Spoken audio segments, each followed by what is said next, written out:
안녕하세요, 여러분. 라라 책방입니다. 오늘은 전 세계적으로 베스트셀러가 된 미움받을 용기라는 책에 대해 이야기하려고 합니다. 이 책은 일본의 철학자이자 심리학자인 기시미 이치로와 작가 고가 후미타케가 공동으로 저술한 작품입니다. 먼저 기시미 이치로 교수님에 대해 말씀드리겠습니다. 그는 1956년 일본 교토에서 태어나 교토대학 대학원에서 서양고대 철학을 전공하셨습니다. 특히 플라톤 철학을 깊이 연구하신 분으로 이후 아들러 심리학과 만나면서 인생의 새로운 전환점을 맞이하게 됩니다. 아들러 심리학회에서 오랜 기간 활동하시며 일본 아들러 심리학회 고문과 지도자로서 많은 사람들에게 아들러의 사상을 전파해왔습니다. 청년 상담과 교육에도 힘써왔으며 특히 어려운 청소년들을 위한 교육시설에서 정신과 의사와 함께 심리 상담을 진행하는 등 실제 현장에서 많은 경험을 쌓으셨습니다. 공동 저자인 고가 후미타케는 1973년생으로 출판 기획자이자 작가로 활동하고 있습니다. 그는 비즈니스 서적과 교양 서적을 주로 집필하며 복잡한 개념을 대중들이 쉽게 이해할 수 있도록 풀어내는 데 탁월한 능력을 가지고 있습니다. 이 책에서는 청년 역할을 맡아 독자들이 가질 법한 의문과 반론을 철학자에게 제기하는 방식으로 아들러 심리학을 더욱 친근하게 전달하는 데 기여했습니다. 이 두 저자의 협업은 매우 독특합니다. 기시미 이치로의 깊이 있는 학문적 배경과 오랜 실전 경험, 그리고 고가 후미타케의 뛰어난 글쓰기 능력과 대중적 감각이 만나 탄생한 것이 바로 이 책입니다. 실제로 두 사람은 여러 차례의 긴 대화를 나누며 이 책의 내용을 구성했다고 합니다. 미움받을 용기는 오스트리아의 심리학자 알프레드 아들러의 사상을 대화 형식으로 풀어낸 책입니다. 책은 세상의 회의적인 한 청년이 철학자를 찾아가 대화를 나누는 구조로 되어 있습니다. 총 5개의 밤에 걸쳐 진행되는 이 대화를 통해 아들러 심리학의 핵심 개념들이 하나씩 펼쳐집니다. 첫째 밤에서는 원인론과 목적론의 차이에 대해 이야기합니다. 프로이트의 정신분석학이 과거의 원인을 중시하는 것과 달리 아들러는 현재의 목적을 강조합니다. 예를 들어 방에 틀어박혀 있는 사람이 있다면 프로이트는 과거의 트라우마 때문이라고 설명하지만 아들러는 외부와의 관계를 피하고 싶다는 현재의 목적 때문이라고 봅니다. 이는 매우 혁명적인 관점입니다. 우리가 과거에 얽매이지 않고 지금 이 순간 선택할 수 있다는 것을 의미하기 때문입니다. 둘째 밤에서는 모든 고민은 인간관계에서 비롯된다는 아들러의 핵심 명제를 다룹니다. 우리가 느끼는 열등감도 사실은 다른 사람과의 비교에서 생겨납니다. 만약 세상에 나 혼자만 있다면 열등감을 느낄 이유가 없을 것입니다. 여기서 중요한 개념이 과제의 분리입니다. 이것이 누구의 과제인가를 명확히 구분하는 것입니다. 다른 사람이 나를 어떻게 평가하는가는 그 사람의 과제이지 나의 과제가 아닙니다.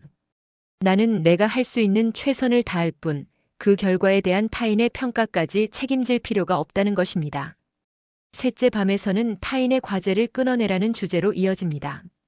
많은 사람들이 불행한 이유는 타인의 과제에 개입하거나 자신의 과제에 타인을 개입시키기 때문입니다.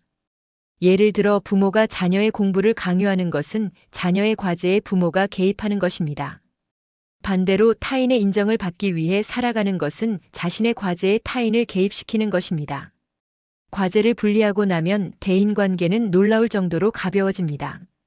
넷째 밤에서는 세계의 중심은 어디에 있는가라는 철학적 질문을 던집니다. 아들러 심리학에서는 공동체 감각을 매우 중요하게 여깁니다. 이것은 타인을 동료로 보고 그 안에서 자신의 거처를 찾는 감각입니다. 여기서 중요한 것은 나는 공동체에 무엇을 줄 수 있는가라는 기여감입니다. 타인에게 인정받으려 하지 말고 타인에게 기여하는 것에서 자신의 가치를 발견해야 합니다. 그리고 자신을 있는 그대로 받아들이는 자기 수용, 타인을 무조건적으로 신뢰하는 타자 신뢰, 그리고 타인에게 기여하는 타자 공헌, 이 세 가지가 조화를 이룰 때 진정한 행복에 도달할 수 있습니다. 다섯째 밤, 마지막 밤에서는 지금, 여기를 진지하게 살아라는 메시지로 마무리됩니다. 아들러 심리학의 궁극적인 목표는 행복입니다. 그런데 이 행복은 미래 어딘가에 있는 것이 아닙니다. 인생은 연속되는 지금의 점들이며 미래를 위해 현재를 희생하는 것은 잘못된 삶의 태도입니다. 인생이란 여행과 같아서 목적지에 도달하는 것이 중요한 것이 아니라 여행 과정 자체를 즐기는 것이 중요합니다. 따라서 지금 여기를 진지하게 살아가되 목적론적으로 살아가는 것이 아니라 과정 자체에 충실한 삶을 살아야 합니다.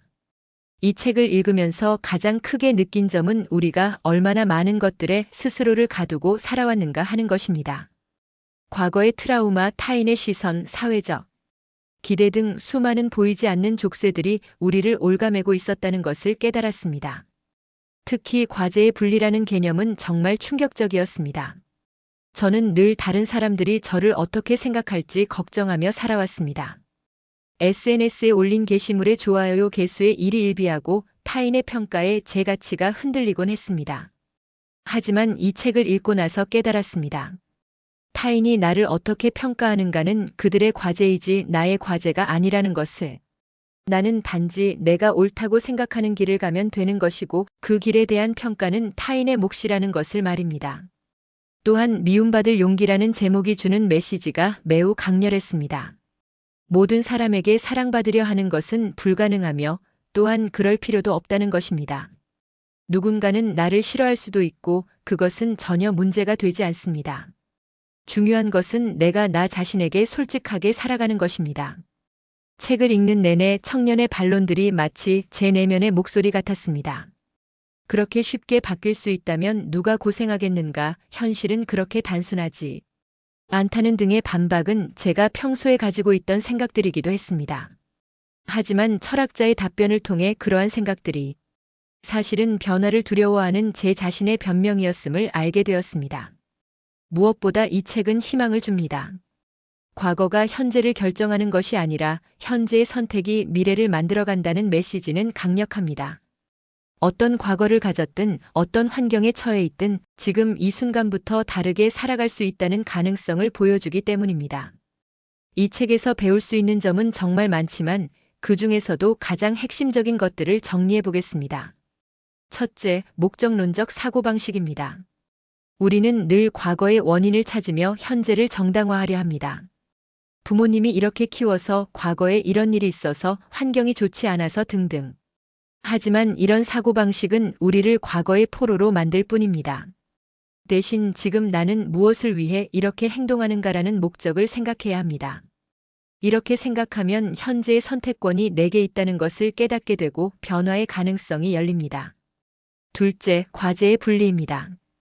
이것은 실생활에 바로 적용할 수 있는 매우 실용적인 도구입니다. 어떤 상황에서든 이것은 누구의 과제인가를 물어보세요.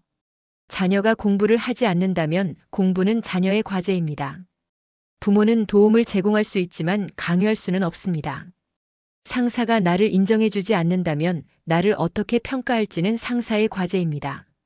나는 내가 할 수 있는 최선을 다하면 됩니다. 이렇게 과제를 분리하면 불필요한 갈등과 스트레스가 크게 줄어듭니다. 셋째, 타인을 경쟁 상대가 아닌 동료로 보는 시각입니다. 현대 사회는 끊임없는 경쟁을 강요합니다. 학교에서, 직장에서, 심지어 SNS에서도 우리는 타인과 비교당하고 순위를 매겨집니다. 하지만 아들러는 말합니다. 타인은 경쟁 상대가 아니라 동료라고. 그들의 성공이 나의 실패를 의미하는 것이 아니며 그들이 앞서가더라도 나는 나만의 속도로 걸어가면 된다는 것입니다. 이런 관점을 가지면 타인의 성공을 진심으로 축하할 수 있고 협력의 기쁨을 느낄 수 있습니다. 넷째, 인정받으려 하지 말고 기여하라는 가르침입니다. 많은 사람들이 타인의 인정과 칭찬을 받기 위해 살아갑니다. 하지만 인정 욕구는 끝이 없으며 타인의 기대에 부응하며 사는 삶은 결국 자신의 삶이 아닙니다. 대신 내가 공동체에 무엇을 기여할 수 있는가를 생각해야 합니다. 작은 것이라도 좋습니다. 누군가에게 미소를 짓는 것, 친절한 말 한마디를 건네는 것, 내 일을 성실히 하는 것, 이 모든 것이 기여입니다. 그리고 이런 기여를 통해 느끼는 나도 누군가에게 도움이 되는구나라는 감각이 진정한 자존감을 만들어냅니다. 다섯째, 지금 여기를 진지하게 살아가는 자세입니다. 우리는 늘 미래를 준비한다는 명목으로 현재를 희생합니다. 언젠가 성공하면 행복할 것이라고 목표를 달성하면 만족할 것이라고 생각합니다. 하지만 그 언젠가는 결코 오지 않습니다. 왜냐하면 한 목표를 달성하면 또 다른 목표가 생기기 때문입니다. 진정한 행복은 지금 여기에서 충실하게 살아갈 때 찾아옵니다. 과정 그 자체를 즐기고 매 순간을 의미 있게 만드는 것이 중요합니다. 이 책을 통해 얻은 깨달음은 제 삶을 근본적으로 바꿔놓았습니다. 가장 큰 깨달음은 자유에 대한 새로운 이해입니다. 우리는 흔히 자유를 하고 싶은 것을 다 하는 것이라고 생각합니다. 하지만 아들러가 말하는 자유는 다릅니다. 그것은 타인의 평가에서 벗어나는 것입니다. 타인이 나를 어떻게 생각하든, 나를 좋아하든 싫어하든 그것에 흔들리지 않고 내 길을 가는 것. 그것이 진정한 자유입니다. 그리고 그 자유를 얻기 위해서는 미움받을 용기가 필요합니다. 두 번째 깨달음은 행복의 조건에 대한 것입니다. 저는 늘 행복하기 위해서는 무언가를 성취해야 하고 인정받아야 하고 특별해져야 한다고 생각했습니다. 하지만 아들러 심리학은 전혀 다른 이야기를 합니다. 행복은 조건이 아니라 선택이라는 것입니다. 나는 공동체에 기여하고 있다는 주관적인 감각, 즉 기여감을 느낄 때 우리는 행복합니다. 그리고 이 기여는 특별한 것일 필요가 없습니다. 평범한 일상 속에서도 충분히 느낄 수 있습니다. 세 번째는 대인관계에 대한 깨달음입니다. 모든 고민이 대인관계에서 비롯된다는 말이 처음에는 과장처럼 들렸습니다. 하지만 곰곰이 생각해보니 정말 그렇더군요. 제 고민들을 하나하나 따져보니 모두 다른 사람과의 관계에서 나온 것들이었습니다. 열등감도 비교에서 오고 불안도 타인의 평가에 대한 두려움에서 옵니다. 그렇다면 해결책도 대인관계에 있습니다. 과제를 분리하고 타인을 동료로 보고 기여하는 삶을 살면 대인관계의 고민은 자연스럽게 해소됩니다. 네 번째는 변화의 가능성에 대한 깨달음입니다. 사람들은 성격은 안 바뀐다. 나는 원래 이런 사람이야 라고 말하며 변화를 포기합니다. 하지만 아들러는 말합니다. 라이프 스타일 생활 양식은 자신이 선택한 것이므로 언제든 다시 선택할 수 있다고. 물론 쉽지는 않습니다. 오랫동안 지속해온 라이프 스타일을 바꾸는 것은 용기가 필요합니다. 하지만 불가능한 것은 아닙니다. 중요한 것은 과거가 아니라 지금 이 순간의 선택입니다. 다섯 번째는 지금 여기의 중요성입니다. 우리는 늘 과거를 후회하거나 미래를 걱정하며 현재를 놓치고 삽니다. 하지만 실제로 우리가 살 수 있는 시간은 지금뿐입니다. 과거는 이미 지나갔고 미래는 아직 오지 않았습니다. 진정으로 의미 있는 삶을 살기 위해서는 지금 이 순간에 충실해야 합니다. 과정을 즐기고 매 순간을 소중히 여기며 현재에 집중하는 것. 이것이 행복의 비결입니다. 저자들이 이 책을 쓴 의도는 명확합니다. 바로 아들러 심리학을 통해 현대인들에게 용기를 주는 것입니다. 아들러 심리학은 흔히 용기의 심리학이라고 불립니다. 왜냐하면 이 심리학의 모든 가르침이 결국 용기와 관련되어 있기 때문입니다. 과거의 트라우마에서 벗어나는 것도 용기가 필요하고 타인의 평가를 신경 쓰지 않는 것도 용기가 필요하며 있는 그대로의 자신을 받아들이는 것도 용기가 필요합니다. 그리고 무엇보다 미움받을 용기가 필요합니다. 저자들은 현대 사회가 사람들에게서 이런 용기를 빼앗아간다고 봅니다. 경쟁 사회는 우리를 끊임없이 비교하게 만들고 SNS는 타인의 시선에 집착하게 만들며 성과 중심 문화는 과정보다 결과만을 중시하게 합니다. 이런 환경에서 사람들은 점점 더 불안해지고 자신감을 잃고 타인의 인정에 목매달게 됩니다. 이 책은 이런 현대인들에게 당신은 지금 이대로도 충분히 가치 있는 존재라고 말해줍니다. 타인의 인정을 받지 못해도 특별한 성취가 없어도 완벽하지 않아도 괜찮다고 위로합니다. 중요한 것은 지금 이 순간 자신이 할 수 있는 최선을 다하고 공동체에 기여하며 과정을 즐기는 것이라고 말합니다. 또한 저자들은 대화 형식을 선택함으로써 독자들이 더 쉽게 아들러 심리학을 이해하고 받아들일 수 있도록 했습니다. 청년의 반론은 실제로 독자들이 가질 법한 의문들을 대변합니다. 그렇게 쉽게 바뀔 수 있다면 누가 고생하겠는가? 현실은 그렇게 이상적이지 않다와 같은 반박들을 통해 독자들은 자신의 생각을 확인하고 철학자의 답변을 통해 새로운 관점을 얻게 됩니다. 기시미 이치로 교수는 오랜 기간 청년들을 상담하며 그들이 얼마나 많은 고민과 아픔을 안고 있는지 직접 목격했습니다. 그는 이 책을 통해 그 청년들에게 그리고 나이와 상관없이 삶의 무게에 짓눌린 모든 이들에게 희망의 메시지를 전하고 싶었을 것입니다. 변화는 가능하며 행복은 선택할 수 있고 우리는 지금 이 순간부터 다르게 살 수 있다는 메시지를요. 고가 후미타케는 자신의 글쓰기 능력을 통해 어려운 심리학 이론을 대중들이 쉽게 접근할 수 있도록 만들었습니다. 그는 단순히 이론을 나열하는 것이 아니라 실제 삶에 어떻게 적용할 수 있는지를 보여주고자 했습니다. 독자들이 책을 읽고 아, 그렇구나 하고 끝나는 것이 아니라 나도 이렇게 살아볼 수 있겠다는 용기를 얻기를 바랐던 것입니다. 이 책의 제목 미움받을 용기는 도발적으로 들릴 수 있습니다. 하지만 이것은 단순히 미움받는 것을 권장하는 것이 아닙니다. 오히려 타인의 평가에 휘둘리지 않고 자신의 길을 걸어갈 용기, 모든 사람에게 좋은 사람이 되려는 불가능한 목표를 포기할 용기, 있는 그대로의 자신을 받아들일 용기를 이야기하는 것입니다. 저자들의 궁극적인 의도는 독자들이 진정한 자유와 행복을 찾도록 돕는 것입니다. 과거의 족쇄에서 벗어나고 타인의 기대에서 자유로워지며 지금 이 순간을 충실히 살아가는 것, 그리고 그 과정에서 공동체의 일원으로서 타인에게 기여하며 의미 있는 삶을 사는 것.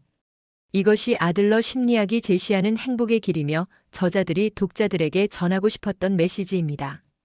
미움받을 용기는 단순한 자기계발서가 아닙니다. 이것은 우리의 삶을 근본적으로 바라보는 관점을 바꿔주는 철학서입니다.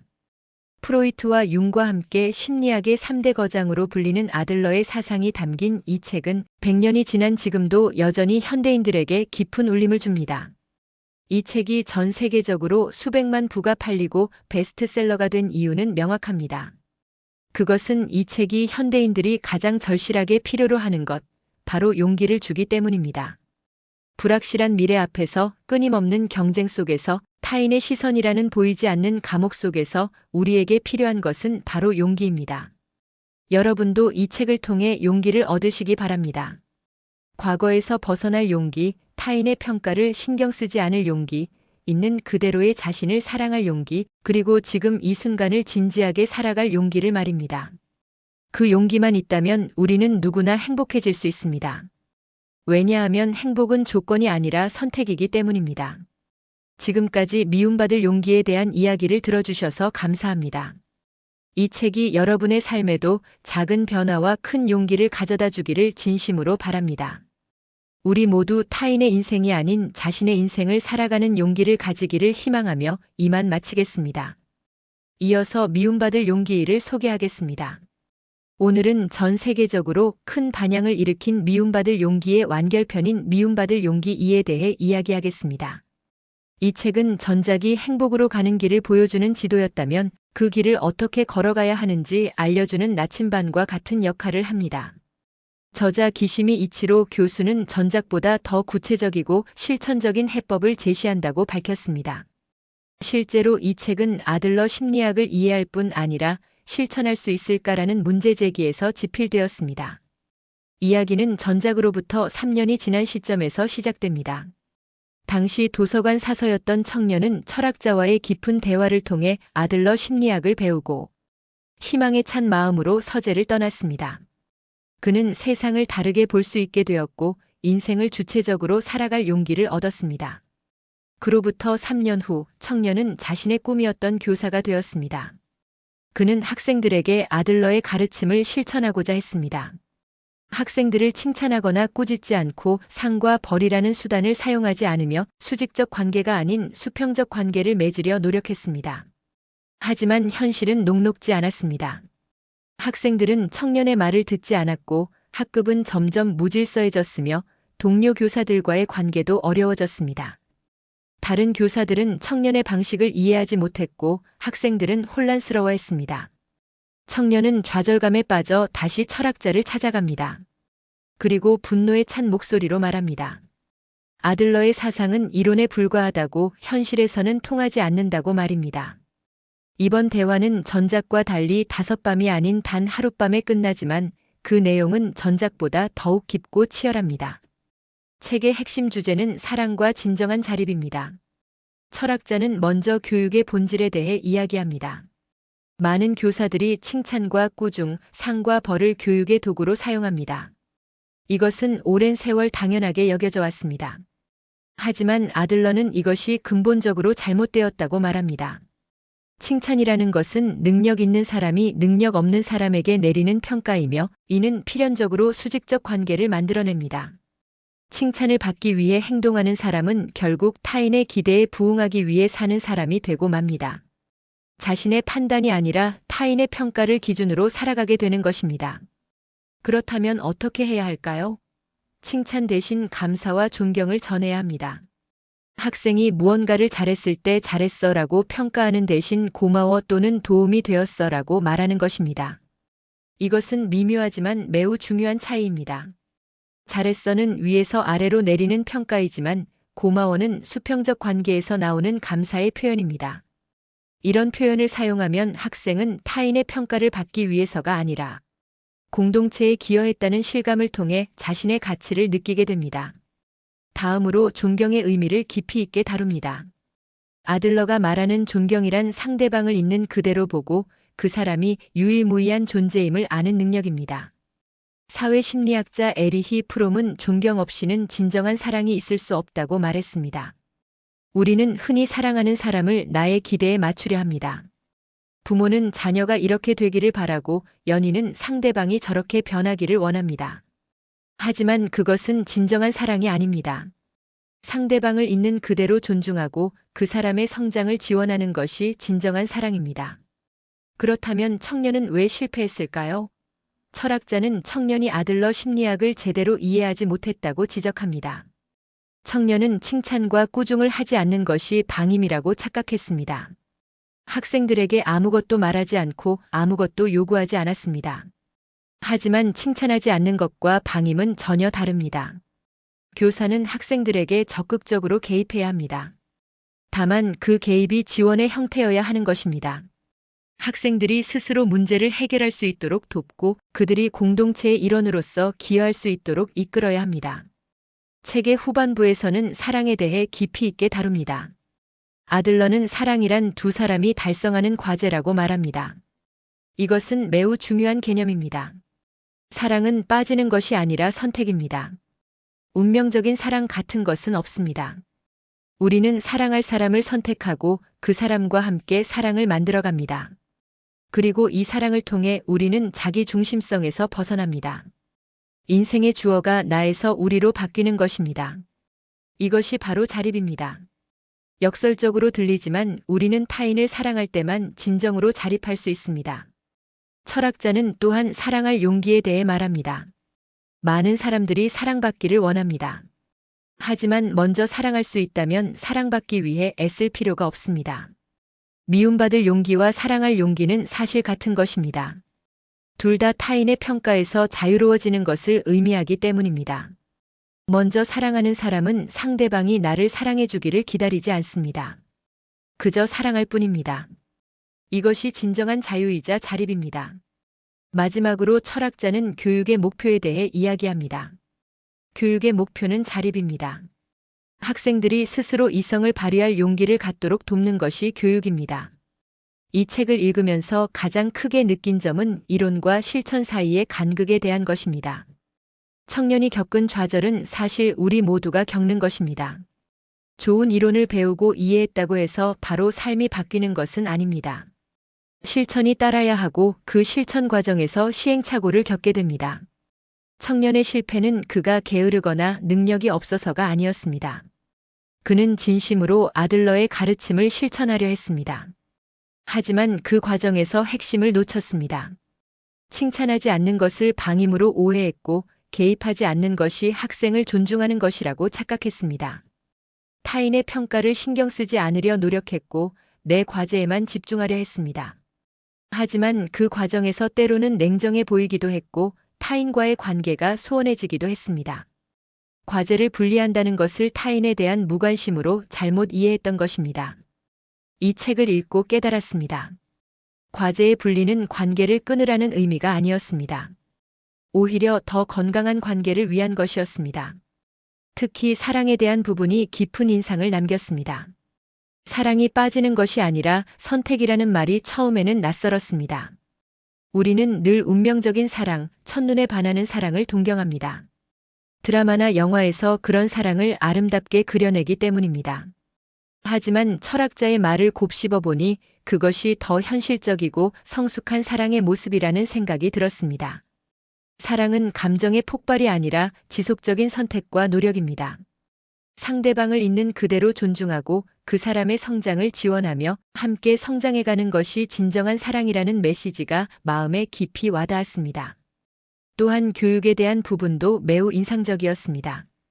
비록 저는 교사는 아니지만 누구나 삶에서 누군가를 가르치거나 이끄는 위치에 있게 됩니다. 부모로서, 선배로서 또는 팀장으로서 말입니다. 칭찬과 꾸중 대신 감사와 존경을 전하라는 가르침은 모든 관계에 적용될 수 있습니다. 상대방을 평가하는 위치에서 내려와 수평적 관계를 맺는다는 것, 그것이 얼마나 어려우면서도 중요한 일인지 깨닫게 되었습니다. 이 책에서 배울 수 있는 실천적 지혜들을 정리해 보겠습니다. 첫째, 칭찬 대신 감사를 전하는 법입니다. 누군가가 좋은 일을 했을 때 잘했어라고 평가하는 대신 고마워 또는 도움이 되었어라고 말하세요. 이것은 미묘하지만 중요한 차이입니다. 전자는 평가이고 후자는 감사입니다. 평가는 수직적 관계를 만들지만 감사는 수평적 관계를 유지합니다. 특히 자녀를 키우거나 후배를 지도할 때 이 원칙을 적용하면 훨씬 건강한 관계를 만들 수 있습니다. 자녀가 방을 정리했을 때 잘했네라고 말하는 대신 방을 깨끗이 해줘서 고마워라고 말해보세요. 둘째, 존경의 의미를 제대로 이해하는 것입니다. 존경은 상대방이 뛰어나서 우러러보는 것이 아닙니다.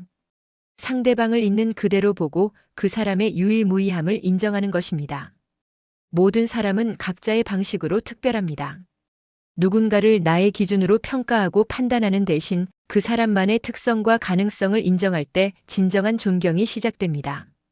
이런 태도를 가지면 모든 관계가 풍요로워집니다. 셋째, 개입과 간섭의 차이를 아는 것입니다. 과제의 분리를 잘못 이해하면 무관심으로 흐를 수 있습니다. 하지만 과제를 분리한다는 것은 상대방을 내버려 두라는 의미가 아닙니다. 상대방이 자신의 과제를 해결할 수 있도록 지원하되 대신 해결해 주거나 강요하지 않는 것입니다. 예를 들어 자녀의 숙제는 자녀의 과제입니다. 하지만 자녀가 도움을 요청할 때 함께 고민해주고 방향을 제시할 수는 있습니다.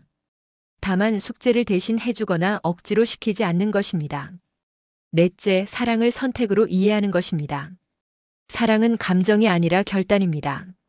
우리는 사랑할 사람을 선택하고 그 사람을 사랑하기로 결심합니다. 물론 처음에는 감정이 앞설 수 있습니다. 설렘과 떨림 그리고 강렬한 끌림이 있을 수 있습니다. 하지만 진정한 사랑은 그 이후에 시작됩니다. 상대방의 단점을 발견했을 때, 어려움이 닥쳤을 때, 그럼에도 불구하고 그 사람을 사랑하기로 선택하는 것입니다. 다섯째, 먼저 사랑하는 용기를 갖는 것입니다. 많은 사람들이 사랑받기를 원합니다. 상대방이 먼저 사랑해 주기를, 먼저 다가와 주기를 기다립니다. 하지만 이것은 수동적인 태도입니다. 먼저 사랑할 수 있다면 사랑받기 위해 애쓸 필요가 없습니다. 먼저 미소 짓고 먼저 관심을 표현하고 먼저 배려하세요. 그것이 진정한 자립이자 자유입니다. 여섯째, 자립의 진정한 의미를 아는 것입니다. 자립은 혼자 모든 것을 해결하는 것이 아닙니다. 오히려 타인과 건강한 관계를 맺으며 살아가는 것입니다. 이 책을 통해 얻은 가장 큰 깨달음은 실천의 어려움에 대한 것입니다. 청년의 실패를 보며 저 자신을 돌아보게 되었습니다. 저도 좋은 책을 읽고 감동받은 적이 많습니다. 그때는 정말 삶을 바꿔야겠다고 다짐합니다. 하지만 며칠 지나지 않아 예전의 습관으로 돌아갑니다. 왜 그럴까요? 이 책은 그 이유를 명확히 보여줍니다. 이론을 이해하는 것과 실천하는 것은 전혀 다른 문제이기 때문입니다. 실천에는 용기가 필요합니다. 낯선 방식으로 살아간다는 것은 불안을 동반합니다. 청년이 학급에서 아들러의 방식을 시도했을 때 학생들이 혼란스러워했듯이 우리가 새로운 방식으로 살려고 할 때 주변 사람들도 낯설어합니다. 그 낯설음을 견디는 것이 쉽지 않습니다. 하지만 그 과정을 거쳐야만 진정한 변화가 일어납니다. 두 번째 깨달음은 관계의 본질에 대한 것입니다. 모든 기쁨은 인간관계에서 비롯되지만 모든 고민도 인간관계에서 비롯됩니다. 관계를 피할 수는 없습니다. 인간은 사회적 동물이며 관계 속에서만 살아갈 수 있습니다. 그렇다면 우리가 할 일은 건강한 관계를 맺는 법을 배우는 것입니다. 세 번째는 사랑과 자립의 관계에 대한 깨달음입니다. 처음에는 이 둘이 모순처럼 느껴졌습니다. 하지만 진정한 사랑은 상대방에게 종속되는 것이 아니라 함께 성장하는 것입니다. 사랑을 통해 우리는 자기 중심성에서 벗어나 더 넓은 세계를 보게 됩니다. 네 번째는 교육의 목표에 대한 깨달음입니다. 교육의 목표는 지식 전달이 아니라 용기를 주는 것입니다. 다섯 번째는 행복의 조건입니다. 진정한 행복은 편안함이 아니라 타인을 사랑하고 공동체에 기여할 때 찾아옵니다. 저자들이 이 책을 쓴 의도는 명확합니다. 한 권을 읽은 많은 독자들이 이론은 이해했지만 실천에 어려움을 겪었을 것입니다. 청년의 좌절은 바로 그런 독자들의 좌절을 대변합니다. 실패는 자연스러운 것이며 중요한 것은 포기하지 않는 것입니다. 기시미 교수는 한 권이 지도였다면 두 권은 나침반이라고 했습니다. 지도는 전체적인 방향을, 나침반은 지금 어디로 가야 하는지를 알려줍니다. 칭찬 대신 감사를, 평가 대신 존중을, 간섭 대신 지원하라는 구체적 지침을 제시합니다. 사랑과 자립이라는 주제로 아들러 심리학을 더 깊이 전달하려 했습니다. 미움받을 용기로 자유를 얻는 법을 배웠다면 사랑할 용기로 진정한 자립에 이릅니다. 교육에 초점을 맞춘 것도 의미심장합니다. 교육은 아들러 심리학의 핵심 주제이며 얼마나 실천적인 심리학인지 보여줍니다. 고가 후미타케는 청년의 반론을 통해 독자들의 의문을 대변합니다. 궁극적으로 독자들에게 용기를 주려는 것입니다. 변화는 어렵지만 불가능하지 않으며 실패해도 다시 시작할 수 있다는 희망의 메시지입니다. 먼저 한 권을 읽고 실천하려다 어려움을 겪은 분들입니다. 청년의 실패와 철학자의 조언을 통해 무엇이 잘못되었고 어떻게 해야 하는지 알게 됩니다. 두 번째로 교육자들에게 강력히 추천합니다. 교사, 강사, 부모님들 모두 포함됩니다. 교육의 본질과 효과적인 교육 방법을 배웁니다.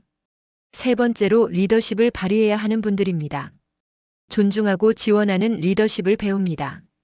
네 번째로 연애나 결혼 생활에 어려움을 겪는 분들입니다. 사랑의 진정한 의미를 배웁니다. 다섯 번째로 자기 개발에 관심이 많지만 실천이 어려운 분들입니다. 여섯 번째로 인간관계에서 자유로워지고 싶은 분들입니다. 마지막으로 행복하고 싶지만 방법을 모르는 모든 분들에게 추천합니다. 행복은 조건이 아니라 선택임을 보여줍니다. 이 책이 전하는 가장 중요한 메시지는 용기입니다. 실천할 용기, 실패해도 다시 시작할 용기, 먼저 사랑할 용기입니다. 이런 용기만 있다면 우리는 누구나 행복해질 수 있습니다. 지금까지 미움받을 용기 2에 대한 이야기를 들어주셔서 감사합니다. 이 책이 여러분의 삶에 실질적인 변화를 가져다 주기를 바랍니다. 지금까지 라라 책방이었습니다. 오늘 하루도 행복하세요.